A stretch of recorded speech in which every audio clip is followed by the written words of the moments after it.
जय जगन्नाथ। पछुआ वर्ग को आगु को नवापाई ए कमिटीर काम पार्लियामेंटारी ओबीसी कमिटी भुवनेश्वर ठारे आज आसी अच्छी गत काली महाप्रभु श्री जगन्नाथ दर्शन करते आज भुवनेश्वर अच्छु आसंता काली कलिकता जीवु या पर चेन्नई जीवु सारा देश कोण अनुकोण रे जेते पछुआ वर्ग अच्छन से पछुआ वर्ग को आगु को नवापाई ए कमिटीर काम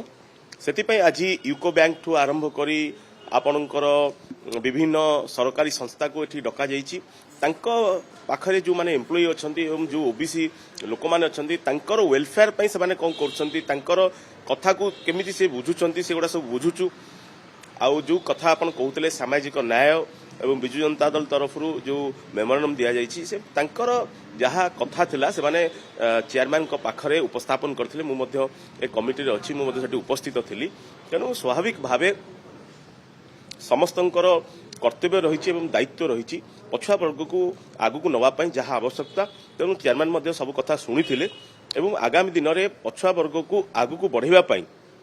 जो जो व्यवस्था गुड़िक रही किपर आगू निजर जो दाबी थिला कास्ट सेंसर ठू आरंभ करी एससीबीसी की नेशनल लेवल रे ओबीसी सहित जो मान्यता मिलूना मान्यता देवाठू से सब विषय से आज आलोचना कर सामाजिक न्याय ठू आरंभ करी एवं छात्र संगठन जो आसते से कथा रखिंट जे शिक्षा क्षेत्र में जो रिजर्वेशन से कथा रखिंट तेणु आज आम कमिटीर चेयरमैन जी गणेश सिंह जी से कथा शुणी निहाती पक्षे आम आशा रखुचु पछुआ वर्ग को आगू नवाई कमिटी प्रभु पाखे काली प्रार्थना करके जहाँ कार्य करने कथा निहाती करूँ। जय जगन्नाथ।